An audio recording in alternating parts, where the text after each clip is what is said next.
Halo healthy people, jumpa lagi dengan saya Freddy Cahya di CNN Indonesia Health. Nyeri sendi yang datang tiba-tiba terutama di malam hari seringkali langsung dikaitkan dengan asam urat. Namun, benarkah semua nyeri sendi adalah asam urat? Dan seberapa berbahaya kondisi ini jika diabaikan? Kita akan mengulasnya lebih dalam, mulai dari mitos yang beredar, dampaknya bagi tubuh, hingga bagaimanakah cara mengendalikannya. Bersama dengan dokter spesialis penyakit dalam, subspesialis reumatologi Dr. Abirianti Priyandani Araminta. Halo Dokter Abi, Halo. gimana kabarnya dok? Baik, alhamdulillah. Alhamdulillah sehat ya dok ya. Iya. Oke, kita kupas tuntas nih dok terkait asam urat. Yes. Sebenarnya ini saya bertanya-tanya juga nih, apa nih sebenarnya yang dimaksud dengan asam urat dan gejalanya kayak mana? Oke, jadi kita kenal dulu sama asam urat. Sebenarnya asam urat itu adalah senyawa alami yang ada dalam tubuh kita. Asam urat itu kita penting, kita butuh juga dengan asam urat. Dan asam urat ini adalah hasil metabolisme dari purin. Yang mana purin itu adalah tinggi dalam makanan atau minuman yang kita konsumsi sehari-hari. Nah, normalnya asam urat ini akan diekskresi atau dibuang melalui ginjal. Tapi kalau kadarnya terlalu tinggi, dia akan mencapai oversaturasi sehingga membentuk penumpukan terutama pada sendi, ginjal. Nah, gejalanya itu tergantung di mana dia menumpuk. Kalau di ginjal, gejalanya tuh bisa nyeri hebat, mendadak, bengkak, kemerahan, sehingga pasien tuh terkadang datang mendadak nggak bisa jalan. Oh gitu, langsung dampaknya langsung kerasa oleh pasien Betul, itu sendiri. betul. Oke, itu tadi sudah dikenalkan bahwa asam urat seperti ini, setelah itu gejalanya seperti ini, pemirsa juga pastinya sudah langsung paham nih. Ya. Untuk dicatat juga ke depannya ya, Betul. untuk memahami lebih lanjut tentang asam urat sendiri. Kalau kita berbicara tentang asam urat sendiri dok, kita juga melihat tentang prevalensinya sendiri. Penyakit asam urat di Indonesia itu seperti apa? Apakah tinggi juga dan siapa saja sih yang rentan terkena asam urat? Apakah saya juga gitu yang dengan badannya seperti ini gitu loh? Oke, jadi gini, asam urat itu kalau di dunia, kita ngomongin di dunia dulu, itu sekitar 1-4% populasi yang terkena asam urat. Di Indonesia, surprisingly, angkanya slightly lebih tinggi. Oh, Nah, oh my. kenapa? Karena asam urat ini terkait banget dengan pola makan. Oke, pola Nah, makan. jadi asam urat ini slightly lebih tinggi, terutama dibandingkan negara-negara Asia di sekitarnya. Selain itu, laki-laki memang 3 kali lebih berisiko dibandingkan perempuan. Jadi kalau ngelihat rasio secara prevalensi, laki-laki banding perempuan tuh rasionya bisa 3:1 untuk terkena asam urat. Jadi ya kayak Mas Freddy gini, laki-laki kalau misalnya pola makannya berantakan, otomatis risikonya lebih tinggi untuk terkena asam urat. Oke, ini harus jadi waspada juga ya kaum Betul, laki-laki, makannya harus betul. dijaga, jangan Yes. semuanya dimakan. Jadi PR kalau udah kena Betul. asam urat. Oke, Dokter Abi, kalau kita berbicara tentang generasi muda saat ini, Yes. tentunya kita melihat perbedaan juga dengan generasi terdahulunya. Yang notabene saat ini apapun serba instan, serba gampang. Kira-kira untuk generasi saat ini rentan terkena asam uratnya jika dibandingkan dengan generasi dulu itu Oke. seperti apa? Jadi gini, kalau asam urat sendiri bisa jadi dia nggak berdiri sebagai suatu penyakit tunggal. Artinya terkadang kita temukan pada pasien-pasien yang obesitas, pasien yang ada gangguan ginjal, gangguan diabetes, jadi ada sindrom metaboliknya.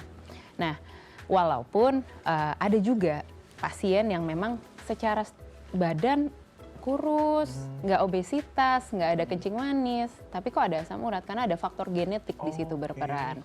Dan asam urat ini tinggi pada makanan dan minuman yang tinggi purin, yang contohnya tuh salah satunya adalah pemanis-pemanis, sirup pemanis.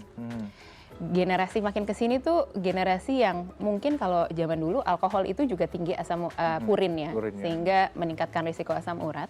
Tapi kalau dari survei katanya generasi sekarang itu mulai meninggalkan alkohol, beralihlah ke kopi susu gitu ya. Enak-enak ya. Yang which is kopi susu ini tinggi juga sebenarnya sirup pemanis buatannya, sehingga kita harus hati-hati sekali gitu ya. Dan kalau kita ngelihat dibandingkan compare sama generasi sebelumnya, sebenarnya tergantung pola makan. Genetik nggak akan berubah, tapi yang membedakan adalah pola makannya antar generasi tersebut. Oke, itu harus diwaspadai Betul. juga ya. Karena pola makan dulu sama sekarang mungkin ada sedikit perbedaan. Ada sedikit perbedaan. Kalau untuk jenis minuman seperti soda-sodaan gitu, itu kan juga lagi Betul. tren ya. Sekarang mojito kayak gitu kan orang kan itu, aduh it's nih bentuknya keren kayak gitu. Betul. Rasanya kayaknya enak deh kayak gitu. Kayak gitu gimana kalau sejenis Jadi, soda? memang dan lain sebagainya? minuman yang tinggi purin itu yang pertama adalah alkohol. Gitu ya, alkohol. Jadi kita harus tanya ke pasien kita atau tanya ke penderita asam urat, tinggi nggak konsumsi alkoholnya.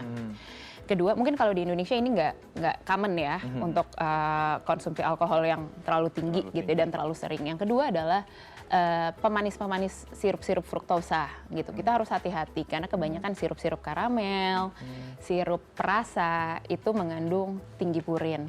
Yang ketiga memang minuman-minuman bersoda. Atau misalnya ya cuma kan kalau kita lihat seberapa sering sih orang minum yang dia rasa ini nggak banyak kok. Kebanyakan pasien tuh sebenarnya nggak banyak minum bersoda. Tapi kemarin mengakui ya sih kopi susu, teh sekarang kan teh susu dengan pemanis-pemanis. Nah itu yang harus sebenarnya kita awasi gitu ya, karena sirup pemanis inilah yang bisa meningkatkan asam urat selain faktor genetik dari masing-masing orang ya. Berarti dari pola makan, faktor genetik itu juga menjadi salah satu syarat lah ibaratnya orang kena asam urat. Dua ini kalau misalnya tidak termanage dengan baik ya udah. Betul. Walaupun ada faktor-faktor lain ya. Ada faktor-faktor pendukung yang lain. Kemudian membuat asam urat ini menjadi kambuh. Oke. Kalau kita berbicara tadi ada pemanis-pemanis yang istilahnya sirup-sirup kayak gitu. Nah sekarang kan lagi tren juga terkait stevia juga nih, Dok. Kalau stevia ini apakah bisa menjadi salah satu peralihan lah untuk minum-minum manis kayak gitu, gimana, Dok? Pengaruhnya dengan asam urat? Ya, sebenarnya kalau stevia itu kan, kalau benar-benar stevia itu kan sebenarnya tumbuhan alami ya, yang memang memiliki rasa manis. Itu bisa menjadi opsi. Tapi kalau dalam kita mengedukasi pasien asam urat, kita selalu bilang paling baik tuh minuman untuk orang asam urat air putih. Karena kebanyakan orang asam urat kita, pasien asam urat yang saya temui, kebanyakan kekurangan cairan, kekurangan minum. Dia ngerasanya udah minum banyak, tapi sebenarnya mungkin kopi susu, teh dengan perisai pemanis buatan gitu ya.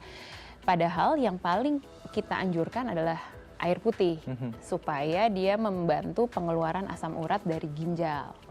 Gitu. Tapi kalau stevia jadi opsi ya bisa jadi kan, kita selalu mencari alternatif ya. Alternatif yang terbaik dari yang baik ya. Kayak gitu. Oke, Dokter Abi, kalau kita lanjutkan pembahasan kita lebih dalam lagi terkait asam urat sendiri. Kadang kalau cinta tuh datangnya tiba-tiba, asam urat tuh datangnya juga tiba-tiba kadang juga. Betul. Pada malam hari. Ini kenapa kok seringnya kayak gitu? Jadi asam urat tuh paling khas adalah awalnya selalu pasien itu cerita. Saya sebelumnya jalan biasa, terus mendadak sakit bangun tidur. Kenapa malam hari? Karena di malam hari itu suhu dingin. Asam urat itu biasanya lebih gampang terpresipitasi atau mengendap dalam suhu dingin. Yang kedua adalah dia tidak ada aktivitas karena tiduran. Karena tiduran rebahan. Akibatnya nggak minum kan dalam jangka waktu cukup panjang, nggak ada intake cairan yang masuk. Itulah yang tadi saya bilang bahwa dehidrasi ini juga menjadi salah satu faktor untuk mencetuskan asam urat, sehingga bangun paginya biasanya mendadak sakit. Gitu. Berarti memang harus hidrasinya harus cukup ya sebelum istirahat, dan juga mungkin paling optimalnya ya olahraga saja. Misalnya kalau mau sebelum tidur lebih baik olahraga seperti itu, bisa mumpuni nggak sih, Dok? Kalau untuk asam uratnya sendiri sebenarnya kita nggak pernah bilang olahraga sebelum tidur ya, karena gimana pun sebelum tidur tuh heart rate harus slowing down, turun gitu ya. Tapi yang jelas asupan cairan di hari tersebut harus bagus, satu. Yang kedua adalah pola makan yang sehat. Pola makan yang sehat tentunya sangat membantu pasien asam urat kita. Ketiga, aktivitas fisik. Karena dengan olahraga, asupan cairan dia akan jadi lebih banyak. Itu di satu sisi lain. Di sisi yang lain adalah kalau dia obesitas, dia akan membantu untuk mencapai berat badan idealnya. Oke, berarti juga meluruhkan lemak juga ya. Betul, penting. Penting juga itu. Jadi poin notes-nya nih kalau misalnya yang udah mulai ada gejala-gejala asam urat, yuk mulai minum yang banyak. Setelah itu juga olahraga juga, jangan di-skip kayak gitu. Jaga pola makan. Jaga pola makan. Setelah itu juga istirahatnya mungkin seperti itu. Tidurnya cukup. Oke, Dokter. Yang kita bahas selanjutnya adalah terkait tren saat ini nih. Tren saat ini kan anak-anak zaman sekarang itu semua serba instan. Ada pola diet yang baru, diet keto yang banyakin protein, karbonya mungkin diminimize kayak gitu. Sebenarnya kalau untuk diet jenis ini atau program diet seperti ini memberikan sumbangsih nggak sih, Dok, untuk kasus asam urat di tanah air atau Indonesia ini? Kita Pernah menemui? Mungkin kita kenal dulu sumber dari asam uratnya, si purinnya ini nih, Purinnya, karena ya. asam urat itu metabolisme purin. Mhm. Purin itu sendiri yang tadi kita udah bahas di minuman. Oke. Nah, sekarang di Di makanan. makanannya Makanan ya. apa yang tinggi purin? Salah satunya adalah makanan yang berbentuk daging merah, Oh, oke. jeroan, Favorit tuh. favorit. Seafood, bukan ikan ya, tapi Oh, ya, seafood seperti seafood. kerang, Kerang. kepiting, udang gitu. Itu makanan-makanan yang kadar purinnya cukup tinggi. Sehingga kalau kita berbicara diet yang tinggi protein, tentu kita harus hati-hati. Protein jenis apa nih yang tinggi? Kalau protein nabati cenderung lebih baik daripada protein hewani terkait dengan asam uratnya. Oke. Kadang orang diet tinggi protein tuh banyak protein hewani, Oh iya, kebanyakan. banyak daging merah gitu ya, terus lupa minum. Minum, Nah, oke. ini yang harus kita hati-hati bahwa diet tinggi protein itu boleh, hanya saja kita harus memilah-milah protein apa yang kemudian kita pilih. Karena ya tidak semua orang mengalami asam urat, sekali lagi ada faktor genetik yang berperan, tapi dalam memilih dietnya kita tentu harus hati-hati. Karena memang ekuivalen ya, makanan tinggi purin itu makanan yang tinggi protein secara tidak langsung. Baik, berarti harus ada konsultasi terlebih Betul. dahulu lah, ibaratnya yang paling Ya. tepat kayak gitu. Oke Ya, dok, betul. kita akan lanjutkan, Sip. tapi kita jeda sejenak dulu ya. Oke. Oke pemirsa, kita akan bahas lebih lanjut terkait mitos dan juga fakta seputar asam urat. Kira-kira seperti apa? Jangan kemana-mana, tetaplah di CNN Indonesia Health.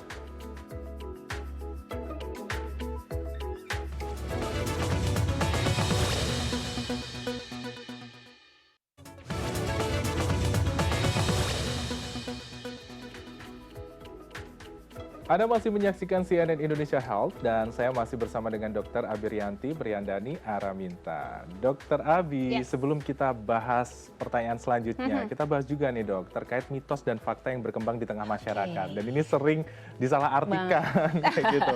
Kita mulai ya dok ya. Oke, boleh, mitos atau fakta yang pertama, pemirsa, ini ada kondisi yang biasanya terjadi nih. Oke. Asam urat hanya menyerang orang obesitas atau gemuk saja dok. Mitos atau fakta? Ini mitos. Hmm, Karena walaupun lebih sering ditemukan pada orang obesitas, tapi sebenarnya asam urat juga bisa terjadi pada orang yang normal weight. hormon. Oh. Yes. Jadi kalau hanya menyerang salah. Hmm, Walaupun kalimatnya memang lebih sering lebih sering. ya terkena pada orang yang obesitas. Tapi ya sebagian besar obesitas. Cuma saya punya pasien yang subsetnya memang normal weight, kelihatannya sehat-sehat aja. Oh gitu, fine-fine aja tapi ternyata asam urat Betul, juga. itu terkait faktor genetik yang tadi Yang sempat tadi kita sempat bahas. disinggung ya. Yes, bahwa kalau faktor genetik terkait dengan dia berat badannya berlebih atau tidak, itu tidak jadi masalah karena genetiknya lah yang kemudian berperan lebih kuat. Oke, berarti tidak selalu disalahkan ya obesitas. Betul. Oke, tapi itu salah satu juga. Walaupun salah satu catatan. faktor risiko harus jadi catatan ya. Oke, baik. Mitos atau fakta yang kedua, dok. Ini dia. Asam urat dapat menyerang segala persendian dalam tubuh. Mitos atau fakta nih, dok? Oke, ini adalah fakta. Fakta. Fakta. Oke. Tapi perlu diperjelas bahwa asam urat itu klasiknya hanya menyerang satu sendi di awal. Jadi di Satu awal titik ya? satu titik di awal tuh hanya satu sendi. Terus ketika dia perbaikan dan mengalami gejala kekambuhan yang berulang, dia bisa makin banyak. Yang tadinya cuma satu sendi, kemudian jadi 2, 3, 4 dan jadi banyak. Walaupun khasnya dia adalah satu sendi. Tapi kalau ditanya, dok, asam urat bisa nggak sih nyerang ke bagian lain? Biasanya yang khas tuh di kaki. Di kaki, benar. Di ibu jari kaki gitu ya, itu satu sendi. Terus ketika dia sudah mengalami episode berulang, sebenarnya dia bisa jadi makin banyak dan makin sering kena ke sendi-sendi lainnya. Walaupun yang paling sering terkena adalah sendi-sendi kecil. Kecil ya. Sendi-sendi kecil tuh di jari-jari Jari-jari, tangan, ya. kaki, pergelangan, lutut gitu. Jarang kena ke sendi besar seperti panggul, tulang belakang, itu hampir tidak pernah. Tapi kalau menyerang segala persendian ya sebenarnya bisa. Tapi klasiknya mungkin hanya di satu sendi kecil saja. Oke, di titik tertentu ya, Yes. baru merembet ke titik yang lain. Betul, gitu. betul. Oke, selanjutnya Dokter Abi. Mitos atau fakta nih dok? Anak-anak bisa menderita asam urat. Waduh, masih kecil masa kena asam urat? Betul. Ya itu loh. Mitos atau fakta? Oke, ini adalah mitos. Mitos ya? Oh. Mitos. Tapi harus kita pahami secara hati-hati ya ke kalimat ini bahwa kebetulan saya dokter penyakit dalam, jadi kebanyakan kan pasiennya sudah dewasa. Tapi asam urat itu memang prevalensinya meningkat seiring usia. Meningkat seiring usia, tapi anak kecil itu punya faktor genetik yang sama. Jadi misalnya dari kecil dia udah punya faktor genetik, tapi kan kemudian anak kecil makanannya dijaga. Kecuali dari kecil dia udah bebas tuh minum sirup-sirup, minum pemanis-pemanis, soda-soda gitu ya, baru kita harus hati-hati. Tapi idealnya sih sebenarnya saya belum pernah ya ketemu anak-anak yang datang dengan asam urat sebenarnya. Ya walaupun itu pengalaman saya terbatas untuk anak-anak, cuma asam urat ini sebenarnya secara prevalensi dia meningkat seiring usia. Ada faktor-faktor tertentu, salah satunya faktor genetik. Gitu. Selanjutnya Dokter Abi, mitos atau fakta nih, sayuran hijau dan kacang-kacangan harus dihindari oleh penderita asam urat. Mitos atau fakta? Ini adalah mitos paling terkenal. Paling terkenal. Berarti kacang hijau kayak gitu-gitu. Ya, jadi penjelasannya gini. Hampir semua pasien asam urat yang datang itu selalu tanya, dok, saya tuh nggak boleh makan sayuran hijau lagi, kacang-kacangan lagi. Yang perlu digarisbawahi adalah sayuran hijau, kacang-kacangan itu mengandung purin. Kita tidak mengelak fakta tersebut. Tapi kandungan purin pada protein nabati atau protein yang dari sayuran ini itu jauh lebih baik dibandingkan protein hewani. Nah, karena protein nabati juga mengandung antioksidan yang tinggi gitu ya, sehingga memudahkan untuk metabolisme si purin tersebut. Nah, kedua, saya selalu bilang, lebih mungkin mana makan 100 gram sayuran atau 100 gram daging. Ya kan? Kita aja kalau pesan daging bisa 200 gram misalnya. Bisa sekilo. Betul, dalam satu kali makan. Tapi kan itu nggak berlaku untuk sayuran. Kita makan 200 gram sayuran aja udah dapat berapa ikat gitu. Dan itu untuk makan satu keluarga. Artinya kita tidak mengelak bahwa sayuran kacang-kacangan mengandung purin. Tetapi kuantitasnya dan kadar purin di dalam sayuran tersebut yang berbeda dengan protein hewani. Oleh karena itu kita kalau di guideline itu selalu menyebutkan, kita malah merekomendasikan nih konsumsi sayuran. Karena kita tetap butuh asam urat, hanya saja sumbernya yang kita pilih. Ya, dipilih secara bijak. Betul. Baik dok, terima kasih, kita bungkus nih mitos faktanya. Jadi bisa pemahaman masyarakat semakin terbuka nih. Ternyata hal ini mitos, ini fakta, jadi bisa diterapkan kesehariannya. Dok, tadi kita sempat bahas tentang makanan dan juga minuman yang istilahnya tinggi purin, yang istilahnya memicu untuk asam urat sendiri. Kalau misalnya kita berbicara lebih lanjut tentang pola makan, sebenarnya untuk pola makan sendiri, gimana sih caranya agar asam urat ini bisa terkontrol dengan baik? Jadi satu yang kita selalu tekankan pada penderita asam urat adalah selain pola makan, minum minimal 2-2,5 liter sehari. Itu bukan cuma teori belaka, tapi memang dari beberapa studi asam urat ini akan meningkat atau misalnya memicu kekambuhan kalau dia dehidrasi. Yang kedua dari pola makan adalah kita harus pilih-pilih. Ada pola makan yang dianjurkan, dikurangi dan dihindarin. Yang masuk dihindarin adalah asupan alkohol, terus misalnya pemanis buatan, itu kita kalau bisa kita minta hindarin karena sirup fruktosanya itu. Yang dikurangin adalah daging-daging merah, seafood. Karena gimana pun kita tetap butuh. Sumber purin itu kita tetap butuh. Manusia tetap butuh. Jadi bukan berarti nggak boleh sama sekali. Hanya asupannya saja yang dikurangin. Kalau hari ini saya makan all you can eat daging misalnya. Besoknya ya jangan makan lagi. Seminggu sekali aja atau setelah makan daging itu minumnya banyak. Minumnya air putih aja supaya tidak memperberat ekskresi asam urat di ginjal misalnya. Jangan manis-manis. Betul. Atau di hari itu jangan udah makan daging, kerang, kepiting, semua jadi. Soda, waduh. Soda, pemanis. Terus minumnya kopi susu lagi kan. Waduh. Nah, jadi dessertnya lagi. Betul, dessertnya lagi. Jadi kita harus tebang pilih. Arti kata, saya selalu bilang sama penderita asam urat bahwa kadang-kadang penderita asam urat yang saya temuin itu masih muda-muda soalnya. 30-40 tahun gitu ya. Artinya hidup tuh masih panjang, harus dinikmatin. Tapi kita harus tebang pilih.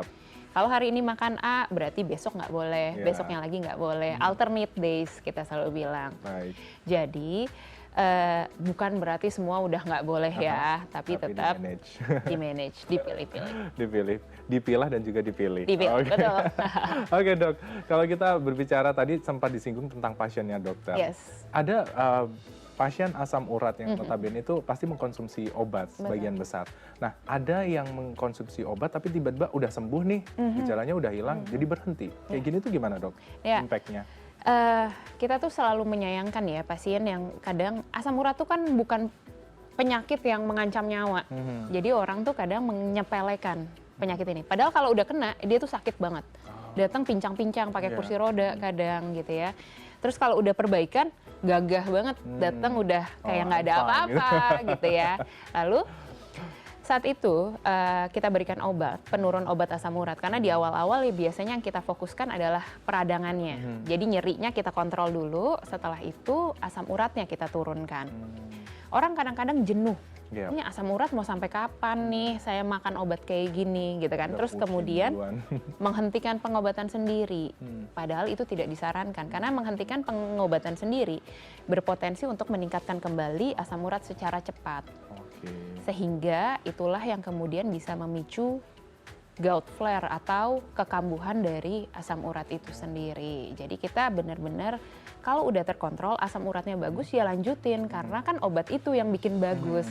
Orang kadang ngerasa dok asam urat saya udah bagus saya mau ngentiin pengobatan. Loh asam uratnya bagus karena obat. Begitu obat dihentikan asam urat naik, kambuh lagi. Kebanyakan cerita seperti itu. Baik, berarti tidak boleh dihentikan. Nggak boleh, jadi harus konsultasi dilanjutkan. dengan dokter Betul, ya. betul. Ini gimana sebaiknya konsumsinya, apakah dikurangi atau dikurangin bagaimana? secara perlahan, nggak boleh langsung Cut off gitu. stop mendadak. Nah itu nggak boleh cut off orang aja nggak boleh, apalagi cut off obat. Iya. Oke, kita akan bahas lebih lanjut terkait asam uratnya lagi ya dok. Terkait ini nanti kita bahas lebih kulas, lebih dalam lagi. Sip. Oke, pemirsa masih banyak pembahasan terkait asam urat yang akan diulas usai jeda. Tetaplah di CNN Indonesia Health.